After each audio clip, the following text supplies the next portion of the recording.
আমি শিল্পা কেক.com-এর আর একটা ভিডিওতে তোমাদের সকলকে জানাই সাদর আমন্ত্রণ। আজকের এই কেকটা ছিল 1/2 পাউন্ড ওয়েটের। 1/2 পাউন্ড বলতে সাধারণত আমরা বুঝি 250 গ্রাম, কিন্তু তোমরা যদি গুগলে সার্চ করো সেখানে 1/2 পাউন্ডে 250 গ্রামের থেকেও কম পাবে। যেহেতু আমরা হোম বেকার, তো আমরা মোটামুটি 250 গ্রামই দিয়ে থাকি। তো এইখানে কেকটা ছিল, আমাকে বলে দিয়েছিল যে যেমন খুশি তেমন করো, মানে যেমন খুশি তেমন বানাও, এতে কোনো অসুবিধা নেই। কী ফ্লেভার হবে শুধু সেটুকুই বলেছি, না সেটুকুও মনে হয় বলেনি আমাকে, কারণ ওরা স্ট্রবেরিটা পছন্দ করে বলে আমি স্ট্রবেরিই বানিয়েছিলাম। আর আমাকে কিছুই বলেনি, শুধু কত দামের মধ্যে হবে, কতটা ওয়েটের মধ্যে হবে, এইটুকুই ব্যাস। এটা বানাতে দিয়েছিল আমাকে অর্পিতা, ওর ভাইয়ের বার্থডে উপলক্ষে। ওর ভাই মানে তো আমারও ভাই, এবার ভাইদের বার্থডে হলে কেমন অ্যাকচুয়ালি কি দেখবে তোমরা, মেয়েদের জন্মদিনের বা মেয়েদের জন্য কেকের ডেকোরেশন অনেক রকম করা যায়। ছেলেদের জন্য জন্মদিনের কেক সেরকমভাবে ডেকোরেশনটা খুব কম খুঁজে পাওয়া যায়। যারা চকলেটের ওপর বলে দেয় যে চকলেটের ওপরে করো, তাদেরটা আবার একরকম, যে চকলেট দিয়ে ওভারলোডেড চকলেট দিয়ে ডেকোরেশন করা যায়। কিন্তু এটা আমি কি করব সেটা মাথায় আগে ভাবতে লেগেছি, কি করা যায়, কিছুই তো মাথায় আসে না চাপার মতো। আর যখন দেখবে কেউ ছেড়ে দেয় না যে তোমার ওপরে তুমি যেমন খুশি করো, তখনই কিছু মাথায় আসে না, এই আর একটা সমস্যা।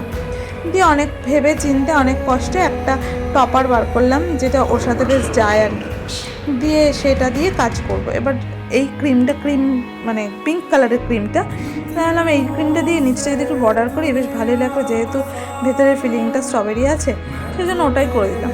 আর তার আগে একটা কেক ছিল, তাতে না আমি চকলেট দিয়ে ড্রিপ করেছিলাম।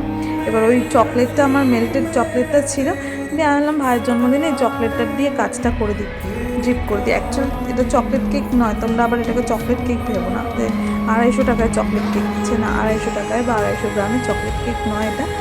এটা যেহেতু মেল্টেড চকলেট ছিল আমার কাছে তখন হাতের কাছে, আর এটা দিলে একটু দেখতেও সুন্দর হবে, ওই জন্য আমি এটা দিয়ে করে দিয়েছি।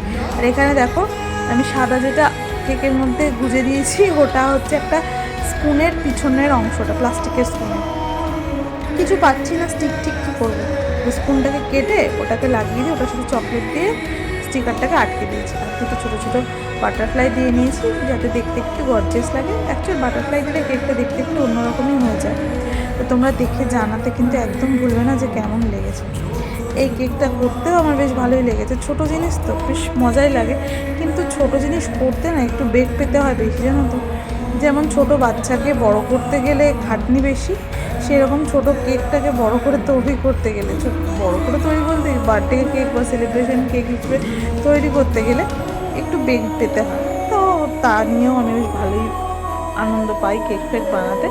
তো তোমরা দেখে আমাকে অবশ্যই করে জানিও যে কেকটা তোমাদের কেমন লেগেছে। আর যারা কেকটা খেয়েছে তাদেরও বলছি, রিমি, অভি, তোরাও কিন্তু জানাবি যে তোদের কেকটা কেমন লেগেছে।